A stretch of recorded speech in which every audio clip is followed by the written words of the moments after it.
sleep because the sports team, some of us were at the Legon Stadium because of the, I want to say one of the biggest boxing events we've seen in 2025. Okay. I think if we take out the first one, that was also organized by Legacy Rise Sports with the CEO being Sharaf Muhammad, where he invited Anthony Joshua to Ghana, but he did not take part in any of the bouts. I think those two bouts have been very organized in terms of branding, the boxers they brought on board and everything. And en route to the bouts that happened this dawn or last night, I said that I loved the whole organization, i.e. the press conference they did, the trash talking from the boxers, especially Freezy McBones, who I think is a good trash talker, but in the bouts he's the opposite of what he says in the bout. He's a better trash talker than he is actually a boxer. And clearly that's what showed. It went to Jonathan Tete, who won that. But I think everything was good. One particular thing I realized yesterday at the Legon Stadium was that everybody who trooped to the Legon Stadium was interested in the Freezy worldwide. Jonathan Tete, his name is worldwide, bout. Instead of the main event that had to do with Craig Richards and Dan Aziz. You can understand. I thought that a lot of people did not really connect with the Craig Richards, Dan Aziz. Unlike. And that was rather the main fight? Yeah, that was the main fight. Oh, really? That started around, I think, 12. Oh, 12 a.m.-ish that way.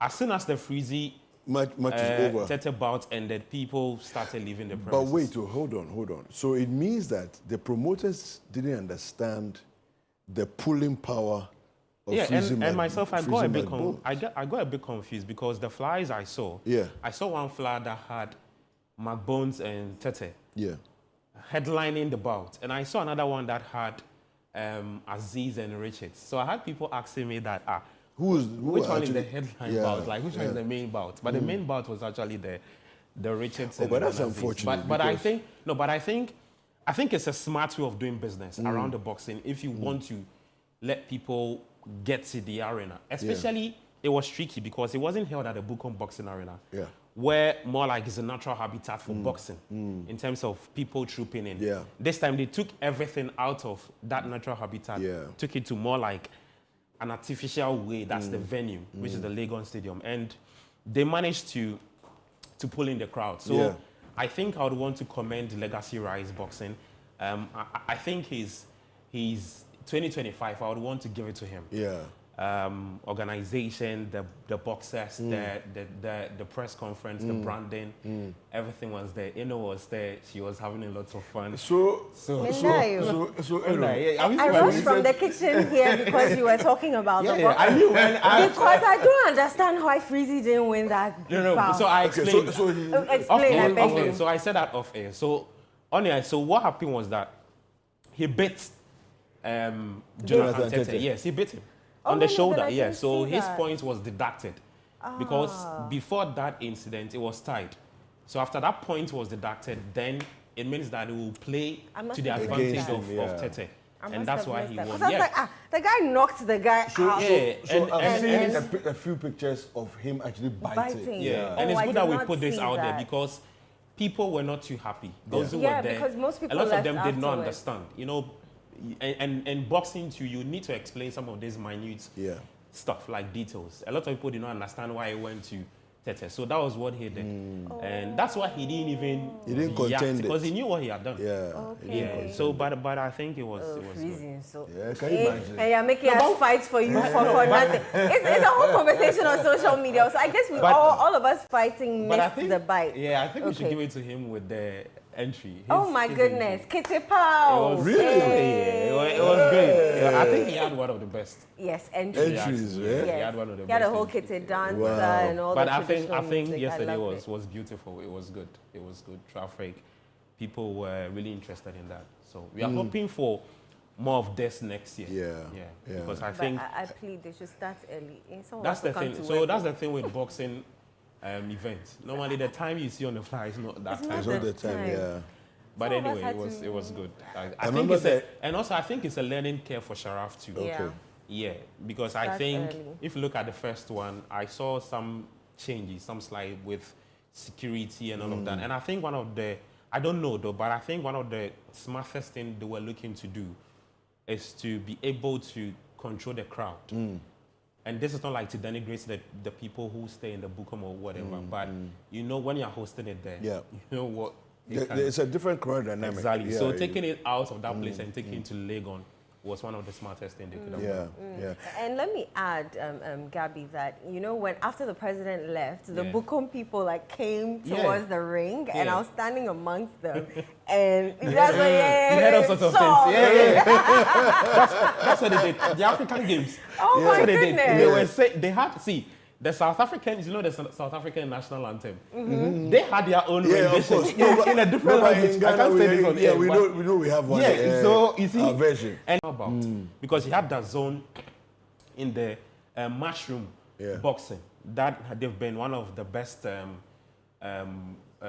promoting firms when it comes to boxing. Mushroom. That zone have carried boxing for a number of years now. They've showcased a lot of boxing events. So to have it, you need to make sure that certain things are in place, up to the standard of what we see at the IBA. So I think it was a good thing they did. Fantastic. What else is in the sporting front? I mean... So today, the AFCON starts. But of course, our favorite Black Stars are not there. So we'll watch them on TV. No, we are preparing for and World Cup. We are preparing for World Cup. This would have been... This would have been... No, we are preparing for World Cup. Let's not get into this. Our team is not what it used to be. Exactly. Going into AFCON would have at least helped us shape things, see our strengths, our weaknesses, and fine-tune the... Coach Eno Safo talking. Coach Eno Safo talking. You know, play the AFCON. Fine-tuning, we can use friendlies to fine-tune. This one is Ahoya that's making you speak this way, because otherwise I don't understand what you are saying. So the AFCON starts. It starts today. The host nation will take on Comoros at 7 p.m. today at the Moulay Abdallah Stadium. Morocco are looking to, they are perennial underachievers. I mean, they are looking to win the AFCON for the very first time. The last time they won it was in 1978. And the last time they actually hosted was in 1988. Oh, wow. And they failed to win it. They failed to do the host and win. They finished third. So a lot of people are actually scared that that might happen again because they have to win to host and win again. Yes, they have but to they win. Are not going to win it. They're not going to win They're it. not winning it. Okay. Who are your favorites to win, both of you? I want to give it to Morocco. Is it because Kweku said they won't win? No, I want him to win because look, you see, and football is a funny sport, right? It's not because I think based on what they've done in the last 6 years, infrastructure, the players they've got, the coaches they've brought in, the players that are playing in the European leagues, I think it's been a very good few years for them to cap it everything of win the AFCON. You get it. But football doesn't reward it like that. No, at all. You would have, who would have thought that Ivory Coast would win the tournament? They went through some very funny run. They had to sack their coach midway through the tournament. So the tournaments like this can go anywhere.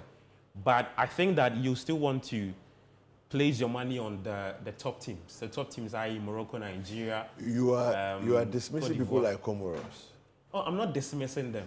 No, but as you have mentioned, you said top teams. You know, add them for inside. No, but you know, in this country, Comoros is a top team. Of course, because they're beating Ghana. But that's what I'm trying to tell you, that they are now top tier. Oh, okay. Comoros is top tier. Well, to be honest, right? Even if you look at the FIFA ranking, if you discipline Ghana, they've risen. Like they've had some very good rise in the last few years. Yeah, they've been very good. I won't be surprised if Comoros appears in the final. I won't be surprised. Comoros is a very good competition team. Gabby, you disagree? They showed us Please say that again. Something small. Say that again. They are a very good competition team. Yeah, I agree. Yeah, thank And you. you see, when you go to tournaments, it's not about you having the best tactics. No. It's about dealing with things sensibly. So you look at your opponent. I can get a win against this opponent. It takes me into tournaments. We don't go there to go and play champagne football and then you don't win anything. So it's about the approach. Okay. Yeah. So if Comoros wins the AFCON, I'll not be surprised based on the history of the AFCON. But I don't think they'll win it. All right. Yeah. EPL. So your tip is Morocco. Yeah, My so Morocco, tip is Comoros. Morocco, Nigeria, Cote d'Ivoire, Senegal. My tip is Comoros. These 4 teams, I want any of them to win the AFCON. I don't want Nigeria to Then win. Ghana will win the next one. Gabi. Who, Nigeria? Nigeria. No. Our ears will not hear peace. No, but even Literal if translation, by our the ears way. don't hear peace, they are not going to World Cup. Oh. They can buy tickets, they can get hotel, you can do all those So things. when the You'll teams be supporting us. arrived in Morocco, right, there was this Nigeria handle that was trolling us. That some people have arrived in Rabat and some people are in Accra. Wow. Oh, see? Exactly what I'm saying. Yeah, But that's Gabi, already- quickly take us to games. For Yeah, the so EPL yesterday, anybody who paid attention to Just the wrap it EPL up for games, us with that, yes, you realize a lot of the games took place yesterday. Yeah. So today is just one game. That's Aston Villa, Manchester United. That will be the only game. I think it has to do with, because the AFCON is starting today, so I'm sure the arrangement has to be level. To also, Favorable yeah. for So they had a lot African of the players. games taking place, and because from now to January, it's a very busy fixture list. Like the matches are just back to back. You are taking care of the EPL, Carabao, Champions League, Europa. So all of that. you would have the teams playing 2 games in 4 days or 2 games in 5 days. So I think that's why you had a lot of the matches taking place. But today's game would be good. United themselves say that they're on a very, they've turned the corner. They have, eh? Yeah, let's see if they can. They have, eh? No, I don't think so. Okay. Let's see. Hi to Abeku, though, but I know he's watching. So. What time should we join?